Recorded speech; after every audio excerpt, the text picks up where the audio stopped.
Inside the Illini, Big Ten College Football is brought to you by your local Anheuser-Busch distributors. Ray Eldridge Jewelry, elegance without the attitude. Peoria and Decatur. Physician's Choice Wellness. Give your weight away today. And Buffalo Wild Wings. Mattoon, Champaign, Savoy. Welcome to Inside the Illini Big Ten College Football, the show that takes you inside the practices, the games, and the interview rooms as we get ready for the upcoming Fighting Illini game. Hi, folks. I'm Matt Lovelace here at Buffalo Wild Wings in Savoy. We're back from our bye week. We're rested up. We're healthy, hopefully just like the Illini as they get ready for Indiana. Now, of course, this is the football show for football fans, so we'll delve into the big topics for Illinois, plus the big topics across college football and the Big Ten. Now, we always defer the expertise to our panel. We'll reintroduce you to them. Steve Kelly of WDWS Radio, Brian Barnhart, the voice of the Illini, and Bob Osmondson from the Champaign News-Gazette. They'll first hit on some of the big topics across football. So for now, let's head to our panel, guys. Of course, as we work our way through the college football season, the BCS standings are out, and the way it's looking here, guys, as we move into the latter stages of October into November, again, the SEC ruling the roost. Alabama, Florida right at the top. Well, hey, first of all, it's been so long since we've been together. Last time we were here, I think the Cardinals were way up in their series. What happened in that series? No, never mind. We'll go to the SEC. Let's deal with something positive here. The college football, yes, clearly, Alabama, Florida, they are right now ahead of everybody else. Now they'll have to meet. They'll have to play if they keep winning in the SEC championship game. So I think the likelihood of two SEC teams in the BCS championship game, to me right now, looks remote. What doesn't look remote is the idea that Oregon, despite what we know about watching them on TV, they're so good, and yet they may not make it.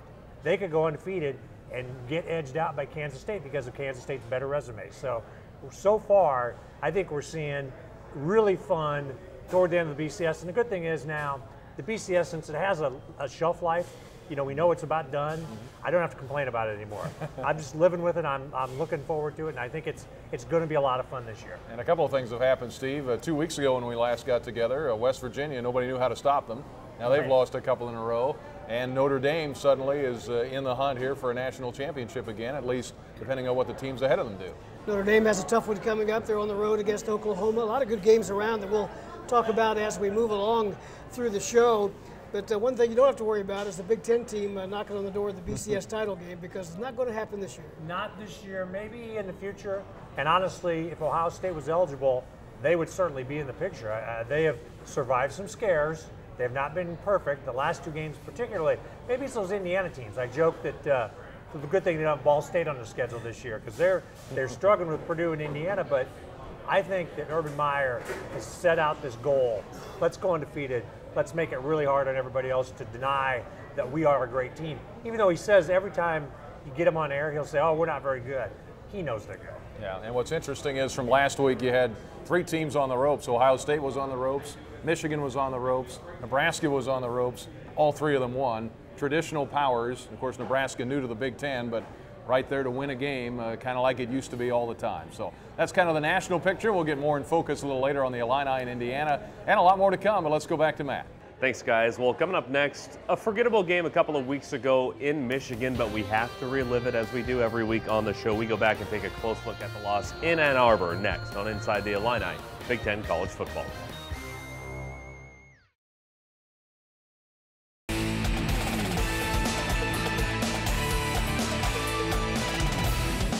Hey folks, welcome back to Inside the Illini Big Ten College Football. Now a big thanks to one of our sponsors, Aguadio & Sons Distributing. Each week, our local Anheuser distributor will help us send a couple of lucky fans to this week's Fighting Illini home game. All you have to do is show up for our taping of Inside the Illini here at Buffalo Wild Wings in Savoy anytime between 11 and 12:45 on Wednesdays. At the end of the show, we'll announce the winner of today's ticket giveaway. Now, after the Illini started the season 2-3, it really was hard to envision them coming back from Wisconsin and Michigan anything other than 2-5. But what's concerning fans is not that they lost, it's how they lost in those 2 road games as we get ready for homecoming here.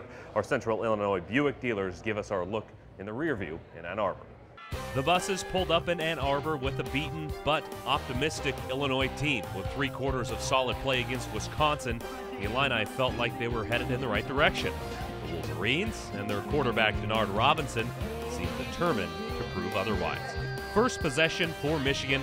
This will go down as a long Robinson pass play, but all 71 yards on the ground covered by Jeremy Gallen.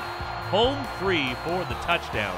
After knocking in a field goal on their next drive, Michigan led 10-0 at the start of the second. A chance to stop the bleeding for Illinois, their best scoring opportunity of the day.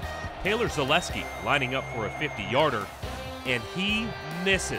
Zaleski now just 2 of 5 on field goal attempts this season. Then Illinois' worst fears were realized. Robinson found his groove. A 6-yard touchdown run from the QB and a 17-0 halftime score.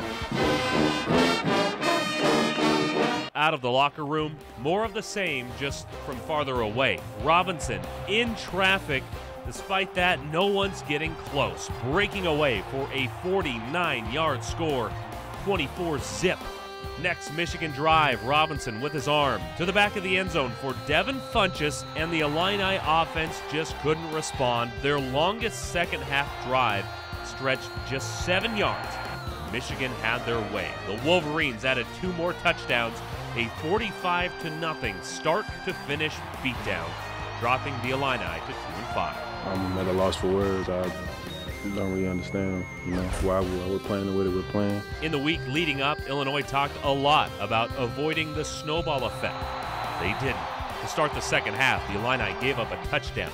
Riley O'Toole was intercepted. They gave up another touchdown. They fumbled and allowed a third score, all in the span of about 11 minutes. We're trying to find every way imaginable to respond better to those things, but it's been something that this team hasn't done a lot in the last 2 years. Obviously, these kids know that we're running out of time. So we got to get the ship righted, and we got to get it righted quickly. Well, if we must, we will talk a little more about the Michigan-Illinois game, 45-0. Okay, we talked about it. Yeah, we're done. Really, that pretty much tells the story in that ball game. It was a 17-0 game at halftime, and that wasn't terrible, but Illinois did absolutely nothing in the second half. Some idiot, me, thought that Michigan might be looking ahead to Michigan State, which maybe they were, and you just couldn't tell, but they were so dominant in that game. And there's this thing now going to develop called Illini luck. You get Nathan Schillhouse, who makes a terrific play, makes a great run, gets out there, gets about 25 yards, and gets smashed to the ground and gets knocked out of the game. That is the kind of sums up where Illinois was the first 7 games of the season. When they had something go right, it was immediately followed by something that went wrong. I know Nathan wanted back in the game. I knew Illinois is so much better with him on the field, but with him out of that game, Illinois was basically at Michigan's mercy. And give Brady Hoke a little credit, because he probably could have scored 100, and he didn't. He cut it off at a certain point, but that's just what Illinois has got to get through, that moment where when something goes wrong, it just seems to collapse where they are. Well, I call it, what happens is things feed on themselves. I mean, right. If you can't protect your quarterback, he's running for his life. If you don't have any push up front, you can't get your running game going, which then shuts down your play action, which means your offense isn't on the field very much, which means your defense spends a lot of time on the field. It just does what teams that struggle do, is it just feeds on itself in a downward spiral. Then it becomes an emotional thing where, oh, here we go again. And even though Illinois started fairly well, they ran the ball effectively, I thought, that opening series. But 29, 30 yards passing isn't going to get it done in this day and age. Well, they came out of the game banged up, and so in that regard, the bye week did come at a good time. They're as healthy today as they're going to be, or as they have been at least. Nathan Schillhouse, Terry Hawthorne, both back from concussion symptoms, and big number 70, Corey Lewis, is going to play today. He hasn't played in 2 years. That's great news for Corey. Yeah. Corey's a wonderful kid who has hung in there more than any kid I've ever seen at Illinois. He has been through everything. He has had the most positive attitude. If you're around him and you don't feel good about life, there's something wrong with you. Indiana, I think, will be not as healthy. I don't know if you guys know anything about Navy, but they try to kill people.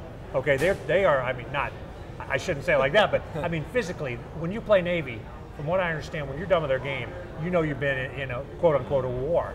And so they just played a difficult game on the road with Navy, previously played Ohio State, which obviously has got a lot of physicality. So I would imagine Indiana will be the team that comes in here kind of hurting a little bit, filling their oats, and they are not a great road team anyway. So, you know, I think this plays. I think the bye week, you know, Illinois could have used one after week 3, but I think it worked out all right for them. Yeah, and I think being able to recover mentally and physically the last week, being off, and then get on the recruiting trail and look forward to the years ahead. Bring in some more players, fan the coaching staff out. I think in that sense it was all a good week for Illinois to get ready for this week. One more note on Corey Lewis. He's playing on the offensive line. Certainly will add some depth to that, and it looks like the U of I will try to get a 6th year of eligibility for him to have him around next year. That'd be great. Matt, we'll throw it back to you.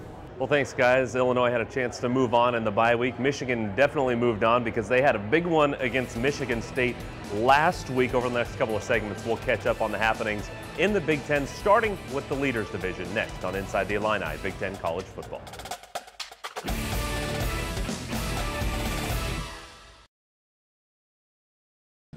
The Inside the Illini Weekly MVP is brought to you by Shields, Gear, Passion, Sports. We honor the top performance each week by a Fighting Illini player. Now, it wasn't pretty on either side of the ball, but freshman Mason Monheim continues to prove he's the real deal here in his first season. He led the team once again in Week 7 with 8 tackles. He also recovered this third-quarter fumble.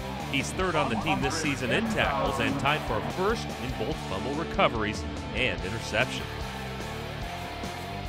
Hey folks, welcome back to Inside the Illini here at Buffalo Wild Wings in Savoy, talking Leaders Division. Now, a couple weeks have passed since we were last on the air with you to talk about the division, and still only 2 Leaders teams are undefeated in the conference, and 3 of the other 4 haven't won a conference game yet. So it's kind of all turning out in a strange way how we expected, as our Eric Harold gives us the highlights of the last week.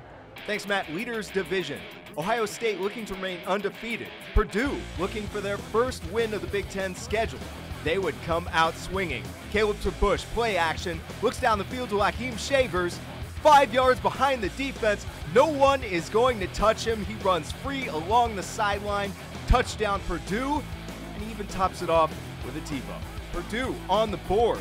But here comes Braxton Miller and the Buckeyes. Miller up the middle, cuts right, into the end zone. Touchdown, Ohio State. They're coming back. But a scary play here for Ohio State as Braxton Miller runs up the middle of the field, gets some running room to the right. He is going to be taken down hard by the defense. He would be checked out at the hospital. Scary moment for Miller. And Ohio State would trail in this game late in the fourth quarter. Kenny Guyton, backup quarterback, hits Chris Fields in the end zone. Touchdown, gets Ohio State within 2. They go for the conversion. Guyton rolls right, looks back left, floats it to his big tight end, Jeff Huerman. For the 2-point conversion, they tie it up. They take it to overtime, where Carlos Hyde would give them the victory with this aerial touchdown score. Ohio State wins 29-22. Next up for Ohio State, an always tough matchup with the Penn State Nittany Lions. They beat us at our home stadium last year. So that, make no mistake, I mean, I know it maybe started when you have a new staff, you have a couple things happen early in the year, but this is still Penn State. Should be a great matchup later today. Also in the Leaders Division, Navy defeats Indiana 31-30. Indiana still looking for their first Big Ten victory. Also, Penn State dominated Iowa 38-14. A big part of that dominance, Matt McGloin, as he threw for 289 yards, 2 touchdowns, continued his excellent season. Penn State undefeated in the Big Ten, 5-2 overall. Finally, Wisconsin also dominated their game, taking out Minnesota 38-13. James White and Monte Ball ran around, over, and through the Minnesota defense. And now back to the Inside the Illini team in Savoy. Guys, I've got a secret for you. Wisconsin's going to be playing for the Big Ten title. They are so locked in. I don't know what can happen to make it not work out. I guess they could not show up the next few weeks, but they are so dominant, and you're really seeing the flaw here in the ineligible teams, because Ohio State and Penn State are playing fantastic football, and Penn State, through no fault of the current players or current coaching staffs, they did nothing wrong, and yet they're not going to be playing for it. Ohio State, you know, it's all Jim Tressel. They're not going to be playing for it. So Wisconsin, by default, although they are playing better, they got this thing locked up. I'm pretty impressed you were able to sit on that secret this long. Well, I just wanted you to know. I'm paying attention. I've had some downtime, but I am paying attention to what's going on in the league. And Wisconsin, again, they were so shaky early. The Oregon State loss, though, every week looks a little better because Oregon State is a team. I mean, they're in the top 10 in the BCS, and I still don't know what to think about the Utah State near miss, but Wisconsin, again, is the class of the eligible teams. It's interesting to me that the two teams at the top of the division at 4-0 and 3-0 are the two teams that are ineligible for the postseason play, but that still should be a heck of a football game later today, Ohio State at Penn State. When they do battle, two teams playing really well and two teams, I mean, Ohio State pulled one out of the fire last week. They've given up big plays during the course of the year, special teams in particular. But they you know, in an Ohio State game, it's like everything that you would predict a team like Purdue, who's maybe struggling to do in the end, not get the first down, let them get a big play for a first down the other way, then have a defensive pass interference in the end zone, and then give up the lead and lose the game in overtime. That thing just unraveled in a hurry. And I don't think this is true, but it's you would think somewhere in the Big Ten offices secretly they were hoping that Wisconsin would just win this division and make it clear, because the other two teams are ineligible, and now one of those teams is probably going to finish. I think that's probably true. And another secret I'll give you, today's game between Ohio State and Penn State is the battle for the Big Ten Coach of the Year. Because one of these two guys is going to be the Big Ten Coach of the Year. I think Bill O'Brien, in my opinion, barring a collapse by the Nittany Lions toward the end of the season, he has to be it, because he's just, I think what he's performed there is as close to a miracle as you could have. And I don't think there's a better story in college football after what was the worst story in the history of college football. And Bill O'Brien has somehow come in and just done wonders. And I'll tell you what it shows. It shows that how important the pro influence can have on a team, because their offense last year was boring. It was hard to watch. Very pedestrian. No, very pedestrian. This guy comes in and makes Matt McGloin look like, what, Kerry Collins or whatever, or better. And I'm just so impressed by how well they operate offensively. Obviously, defensive talent is fantastic, but I won't be at all surprised if they knock off the Buckeyes. And then on top of that, they start 0-2. Yes. In a heartbreaking couple of losses that they easily could. I mean, they could be undefeated at this point. I got them in my top 25. Yeah. Those are two games they probably should have won, those first two ball games. You talk about Bill O'Brien as the Big Ten Coach of the Year. He's in the conversation for National Coach of the Year. Yeah. Absolutely, and I think there'll be a lot of feeling toward that. So, good for him. Really good for him. Very impressive. All right, we'll throw it back to Matt. Thanks, guys. Well, coming up next, things are much more competitive in the Legends division, at least in terms of who can make it to the title game. But a Michigan State game last week would clear things up a little bit. We'll go back to the Legends division next on Inside the Illini Big Ten College Football.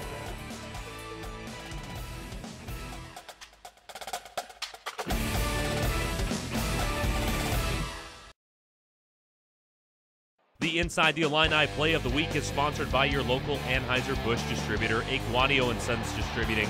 The top play from the most recent Fighting Illini game. The Illini didn't have many. Michigan had plenty. For the most part, we watched in awe of Denard Robinson.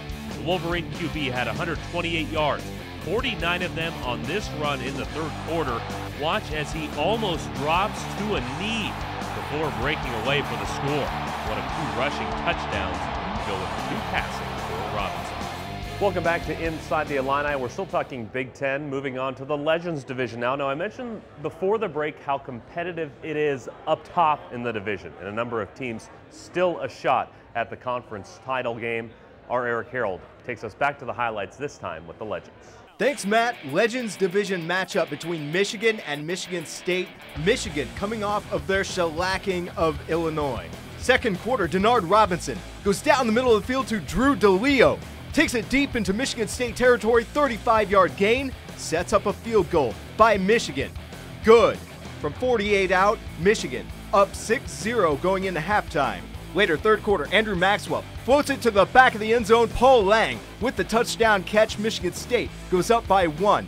Back and forth game, Michigan on top here in the fourth. Michigan State facing a fourth down, but the punter turns it into first down. Mike Sadler takes it 26 yards for a first down, sets up a field goal that puts Michigan State on top by 1.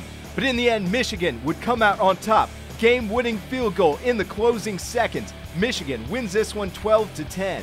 Elsewhere in the Legends Division, Nebraska overcame a 12-point fourth quarter deficit to take down Northwestern 29-28. That comeback led by Taylor Martinez, throwing for 342 yards, 3 touchdowns. Also, Iowa shut down by Penn State. The Nittany Lions roll to a 38-14 win. Iowa falls to 4-3. And finally, Minnesota falls to Wisconsin 38-13. Their offense sputtered all game long. They couldn't sustain drives, and they remain winless in the Big Ten, 4-3 record overall. And now, back to the Inside the Illini team in Savoy. Guys, I got another secret for you. Another one. Yeah, this one's even more exciting. I got no idea who's winning the Legends Division. It's a mess. Even though Michigan is 3-0, have looked pretty good since they got through their little usual Michigan thing, but Nebraska stayed alive and has a huge game today against Michigan at home tonight. That could partly determine maybe where they go. Iowa, I would have told you a week ago, was in great shape until they laid the all-time egg at home against Penn State. Maybe credit Penn State more than criticize the Hawkeyes, but they just look like they just didn't care. But again, this part of the league is up for grabs, and I'm sure this is what the Big Ten wants. I think Nebraska has to win this game tonight against Michigan. I mean, if they're going to stay in that race. Michigan, of course, has to play Ohio State later. That's a non-divisional game, but certainly it could be one that counts and may do a lot to go along to decide who is winning that division. Yeah, another thing that's going to put a crimp in Iowa's chances, they lost 2 offensive linemen to injuries. So now they've got to somehow put it back together, and they haven't scored many points the last couple of weeks. And again, as you said, Bob, just looked terrible against Penn State. Northwestern could easily be 4-0. Okay, they could easily be 4-0. They had a nice lead against Penn State. They seemed to have momentum in that game, and it just slipped away. And obviously against Nebraska, 12-point lead with 8 minutes left, and Taylor Martinez, who was the Big Ten Player of the Week, deservedly so, looked like Peyton. I think I saw Peyton Manning in a Nebraska uniform the other day. He still throws funny. He's still got that little goofy hitch, but for whatever reason, the guy has just changed completely in terms of leadership, in terms of personality. And I think Nebraska fans now, they watch him out in the field and they go, wait a minute, we don't hate him anymore. Speaking of Nebraska fans, I want to ask you how important that was to have half the stadium full of red and white Nebraska-clad fans as the Cornhuskers made that comeback at Northwestern. Could you tell who the home team was? I mean, I really thought Nebraska was the home team, and they're going to do that at certain places. I think when Nebraska plays at Indiana, when they play at Purdue, obviously when they play in Champaign, I think they'll try to get 20,000 people here. That's the way their fans act. But that was very impressive. They did it at Notre Dame several years ago, but it looked cool, except for if you're a Northwestern fan, and not so cool. And a team from that division, guys, that looked like maybe a couple of weeks ago, Minnesota-Purdue game might be pretty entertaining. Now Minnesota's going through the whole quarterback shuffle with Philip Nelson now the starter, and Purdue just has struggled terribly the last, and they blew the game at Ohio State. Well, that's the kind of game. Somebody said, for whatever reason, when you get Ohio State, Nebraska, Michigan, Penn State in one of those games against the other teams, they always seem to pull those games out. You just had a sense Ohio State was going to do something. But when Braxton Miller went out of that game, I thought, okay, Purdue's golden here, and they just can't get it done.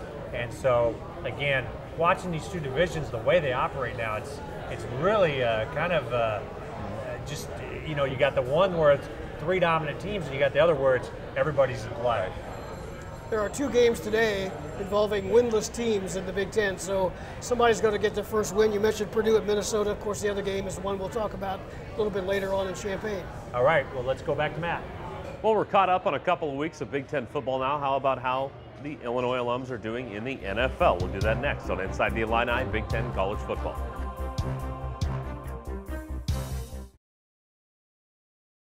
The Inside the Illini Gem of the Week is brought to you by Ray Eldridge Jewelry. Elegance without the attitude. Peoria and Decatur. This one's for the fan of Illinois high school teams getting ready to make playoff runs, and this one comes from the WAND Friday Frenzy file. Bloomington High School at MacArthur. Bloomington looking to finish an 8-1 season. This helps Jake Romani to McLean Funk. Funk uses his defender's helmet to corral this one in. What a catch. He'd get to finish the drive with a touchdown reception set up by our Gem of the Week. Hey folks, welcome back. Well, we're through week 7 in the NFL, and we've already seen some former Illini players get progressively healthier through their first pro seasons. For some of them, how are they doing now? Our Noah Newman takes a look at the highlights from week 7. Quite a few storylines this week featuring former Illini in the pros, and we'll start with Whitney Merciless, who had a big breakthrough in Houston. After getting off to a slow start this season, the first-round pick racked up his first career sack against Baltimore and also got a hand on this pass from Joe Flacco, helping his teammate Jonathan Joseph get the pick 6. Meanwhile, in Detroit, Mikel DeShore was holding his own against a strong Bears defense, but a fumble here in the second quarter cost his team greatly. DeShore finished with 63 yards in the team's loss. A trio of former Illini will play in London Sunday when Britt Miller's Rams square off against Brandon Lloyd, Tavon Wilson, and the Patriots at historic Wembley Stadium. The pageantry for professional sports in Europe is always something that I admired and always look forward to, so it's fun playing over there. Making the trip, the body naturally does what it needs to do, so we do have some time in there if you want to pass out for 6 hours and recharge and get ready for meetings, so there's time for that. Kickoff in London scheduled for high noon Central Time on Sunday. Now, Pierre Thomas was the only former Illini to find the end zone last week. The Saints running back rushed for a 5-yard touchdown in his team's 7-point win over the Buccaneers. We'll send it back to you guys in Savoy with more on your Illini in the pros. Whitney Merciless, one of the names that you heard in that report about how things are going in the NFL. Boy, Illinois could sure use him this year, couldn't they? He's a guy that went early, but it was a good move for him. Yeah, and it worked out well, and obviously he's in the Texans' plans when you get him that early in his career and he's playing an important role. Because defensive linemen don't always jump in there right away, so great credit to him. Downside, of course, Mikel DeShore, he was so looking forward to playing at Soldier Field, and he had some decent numbers, he had some good runs, but the thing we're going to talk about is the fumble, and the fact that also he wasn't in there down toward the goal line when they had another critical fumble that really could have won the game for the Lions. So Mikel is kind of feeling his oats, and that can happen sometimes. Yeah. And more on Whitney Merciless, as you all know, I mean, what a great kid he is. From a great tough background, and the way he emerged from basically nowhere. And I know I did an interview in Houston shortly after he was drafted. I said, not only are you getting a really great player, it's really going to be in your future for a long time, but what a great person, and it's great to see him succeed. And another note on Whitney, he is in town, will be at the game today, and I'm sure when Tim Beckman sees him again, he'd like to suit him up, but the Texans have the bye week this week, so he is going to be at the game, and perhaps we'll get him on the air at halftime maybe. We should stand up for special teams too. Steve Weatherford continues to be one of the best punters in the NFL. He's with the Giants. He's already won a Super Bowl ring, and he's just Mr. Consistency. So give a ton of credit to Steve to continue to maintain his great work. And again, another wonderful kid. Speaking of the Giants, Dave Deal back in action. He missed some games. Right. He's a guy that went so long without missing any games. Got a little banged up knee injury, but he's back helping pave the way for that pass protection and run game of the New York Giants. Matt, we'll throw it back to you. Hey, thanks a lot, guys. Up next, our weekly trip to Charleston. The 4-3 Eastern Illinois Panthers are looking to move to 4-1 in the OVC. We'll go there next on Inside the Panthers, here on Inside the Illini Big Ten College Football.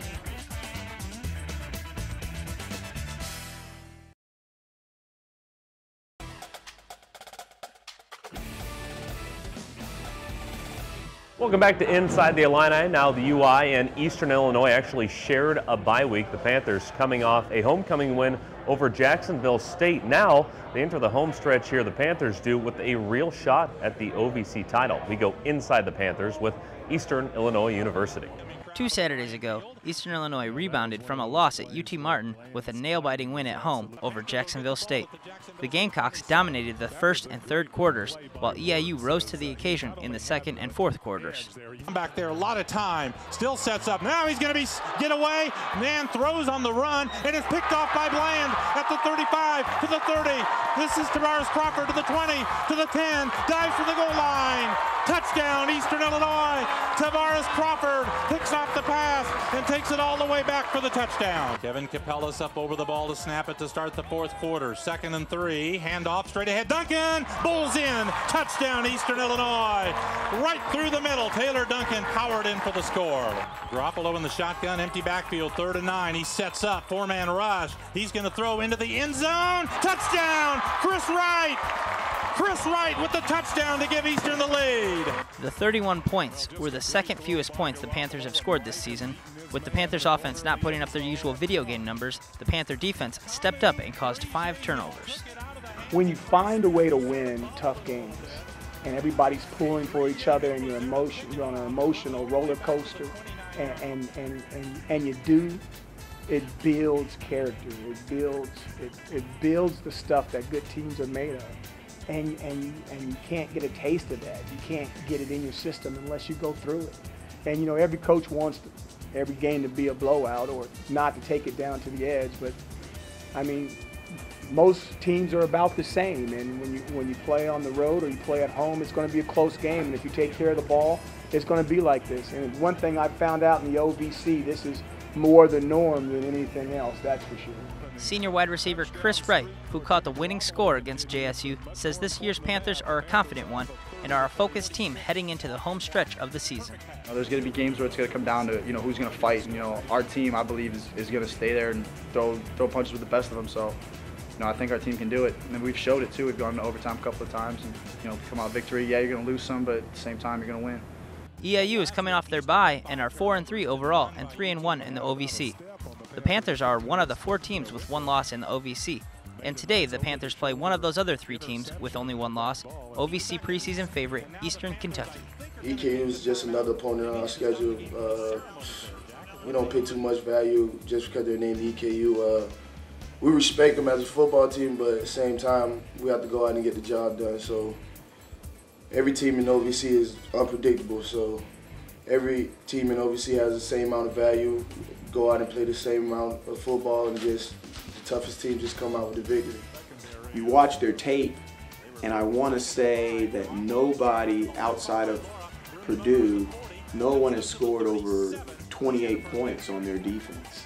And they played UT Martin, they played Tennessee Tech, they played some Jacksonville State. They've played some explosive offensive teams, but nobody gets those kind of points against that defense. So I kind of look at it as an opportunity. I mean, to be able to beat a preseason 1, 2, and 3 in the same year, I think is really big. And I think that would really be something. Not that what we have accomplished hasn't been something so far, but this season's not over yet. This book hasn't been written. I would really like to see us go down there and compete. The Panthers have not tasted victory against the Colonels since 2006. That's 5 losses in a row to EKU. The winner of today's game stays atop the OVC with 4 weeks remaining in the regular season. EIU and EKU will square off at the top of the hour in Richmond, Kentucky. The game will be televised to a national audience on Fox College Sports. Reporting on the Eastern Illinois Panthers for Inside the Illini, I'm Ryan Snodgrass of WEIU TV. And thank you, as always, to Eastern Illinois for taking us inside the Panthers. Now, up next, we make our picks, and if you want solid picks, folks, we're 12-0 the last 3 weeks. We'll see if we can continue that in our Healthy Choice Pick'ems next on Inside the Illini, Big Ten College Football.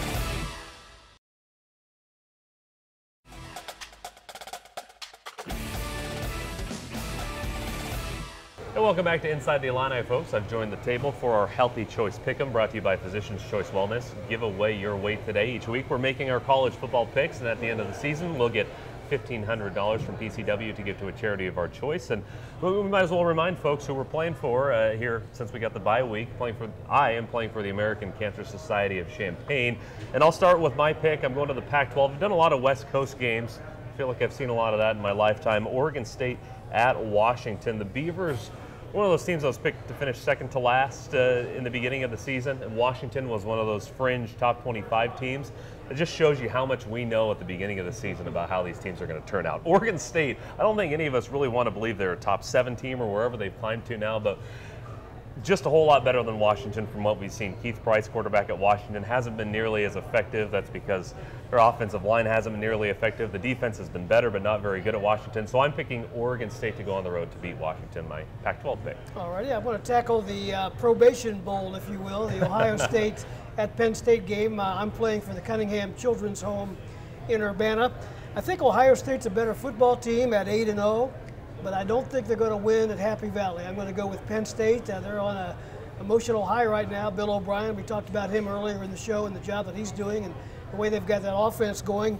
I think it'll be a close game. Ohio State's been in a couple of those lately, but I think Penn State pulls it out in the end.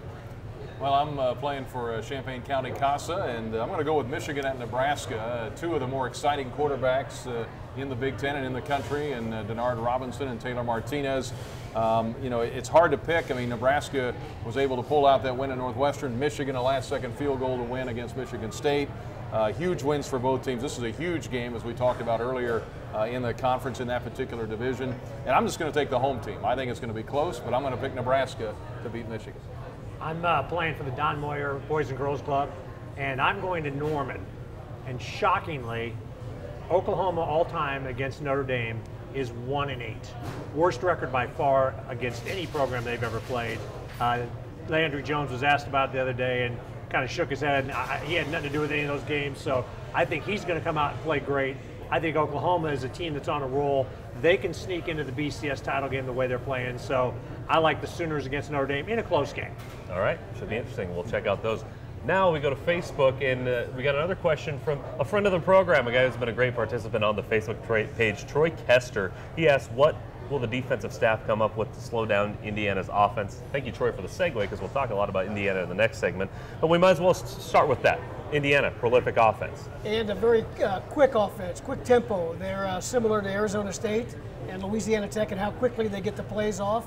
That didn't go too well the last time. No. So what are they going to come up with? I don't know. They're going to have to, well, they've got a healthy group of linebackers for a change. Jonathan Brown's back to 100%. That certainly helps.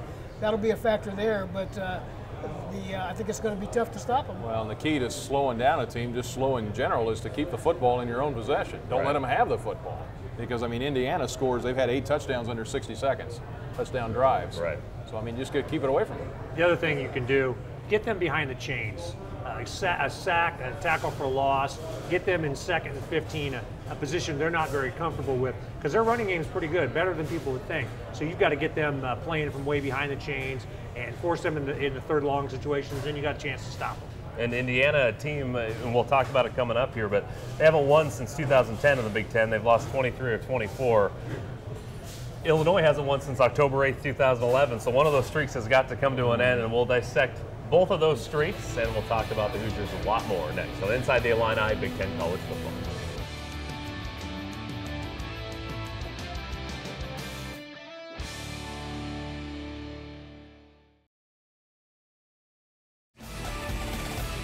Hey, welcome back to Inside the Illini, Big Ten College Football here at Buffalo Wild Wings in Savoy. Our final segment previewing today's game. Now, a much-needed bye week for Illini, and then a homecoming game against a team that really has performed worse than any other Big Ten team the last few years. Now, the Indiana Hoosiers are an improved team, but still winless in the Big Ten since the end of the 2010 season.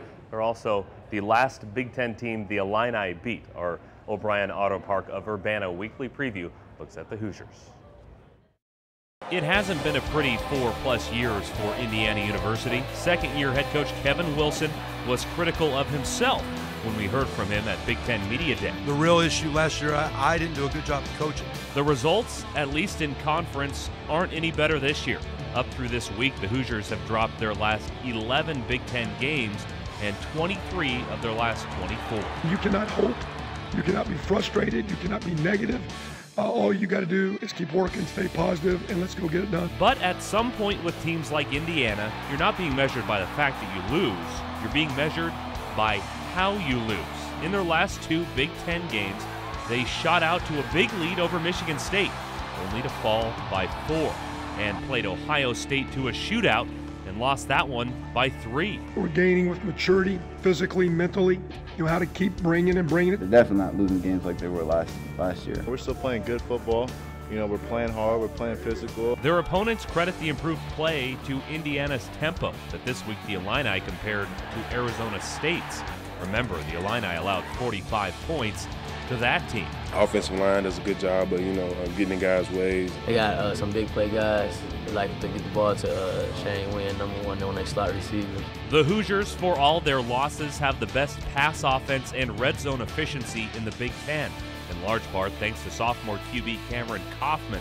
Kaufman is Indiana's backup, but he took over when starter Trey Roverson went down in Week 2 with a leg injury. They've done a very good job with what they're doing on offense, giving up a few points, too many on defense. I mean, it's coming together somewhat, but we got a lot of work to do. Neither team has shown up to play defense. Illinois and Indiana are 88th and 93rd, respectively, in points allowed in the country. Stops today will be hard to come by. If they get in rhythm, they got playmakers, and we've seen how that style of offense has given our defense problems. Well, we got a good look at the Hoosiers there, and I was doing some research for this game. Saw the over-under is at 59 for this one. With the way Indiana's offense and defense plays, I'd be inclined to take the over. This game's going to be more than 30-30, I would think, at the end of it. Well, they put a lot of points up. They don't stop too many people Right. either. But Illinois got the same kind of situation, although the Illini obviously not scoring as much and not playing as good a defense either. So with all that said, it's kind of a pick-em game going in. I think Illinois gets that because of the home field advantage, but I'm not sure how to size this one up, Bob. I think it's a good opportunity for both teams, really. It is, and they both view it that way, too. Obviously, Illinois is feeling down about where they are. I think Indiana is feeling down about the nature of their losses because they've lost a bunch of close games. They could easily have 2 or 3 more wins, so I'm sure that's a disappointment for them. But they also have to feel excited about what Matt talked about, which is breaking that Big Ten losing streak, getting a road victory after struggling on the road this year, and I think Kevin Wilson's got them pointed in the right direction. Now, does that mean they come over and beat Illinois? Not necessarily, but they certainly have a chance. Well, it's interesting when Kevin Wilson came in, they brought this new offense. He had won nearly 100 games as an offensive coordinator at Oklahoma.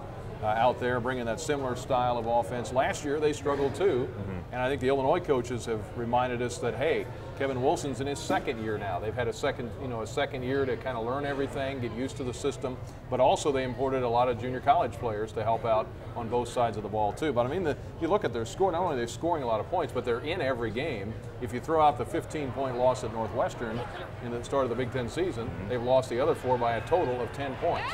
So, I mean, that's an amazing stat. And as Bob and Steve have mentioned, they do have trouble stopping people. 52 to Ohio State, 44 to Northwestern or whatever. But they can move the football, and that's got to be a concern. And the pace at which they play, every 20.5 seconds, I mean, that's amazing. Well, including that double-digit loss to Northwestern, I think all their losses combined for about 4.5 points worth of a deficit. Illinois' 5 losses are about 30 points worth of deficit. And we do have to start looking at how these teams have won and lost their games. And if you take away the names and you take away the history of last season, I think people would probably look at this and say, this team that throws well, that scores a lot, is probably going to be favored in this game. I think Illinois just is going to have that slight home advantage, but how important will that be? Well, it depends on what kind of crowd shows up, for one thing. And it's homecoming, you'd like to think there would be a good crowd, but the crowd so far this year have not indicated that there will be. Northwestern, in that Northwestern game, Indiana trailed big and then came back and made it halfway respectable. They've also done a pretty good job with Cameron Kaufman at quarterback after their starting quarterback went down early in the year. And the style of offense that Kevin Wilson likes is the style that he envisioned Nathan Shieldhouse perhaps in, because he recruited him when he was in Oklahoma. One part of the Illinois game they've got to get a handle on that they've not been able to get a handle on is turnover margin. If you're a team, and it's pretty easy to figure out when a team's 2-5, they're going to be trailing in that. They're going to be a negative number, and Illinois is a negative number. But to have any success in the last 5 games of the season, they have to turn that number around. They have to force more turnovers, and they've got those guys who can do it. Jonathan Brown can knock the ball away. Terry Hawthorne can pick the ball off. Justin Green can pick the ball off. Michael Buchanan can strip a quarterback. So they've got that thing, but they've also got to handle the ball when they've got it offensively. And it's such a problem. When you're struggling, it just, again, all that stuff seems to pile up. You fumble at the worst possible time. You throw a bad pick. It just seems to go hand in hand.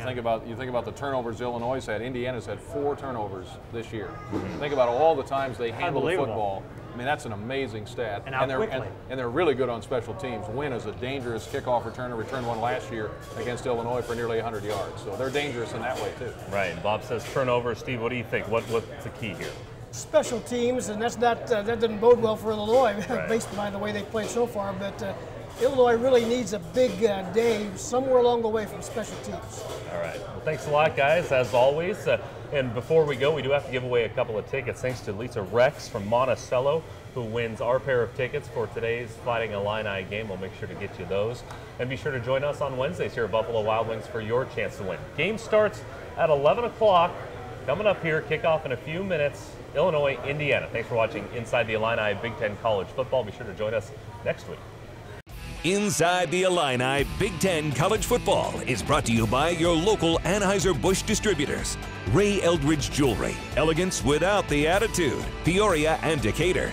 Physician's Choice Wellness, give away your weight today. And Buffalo Wild Wings, Mattoon, Champaign, Savoy.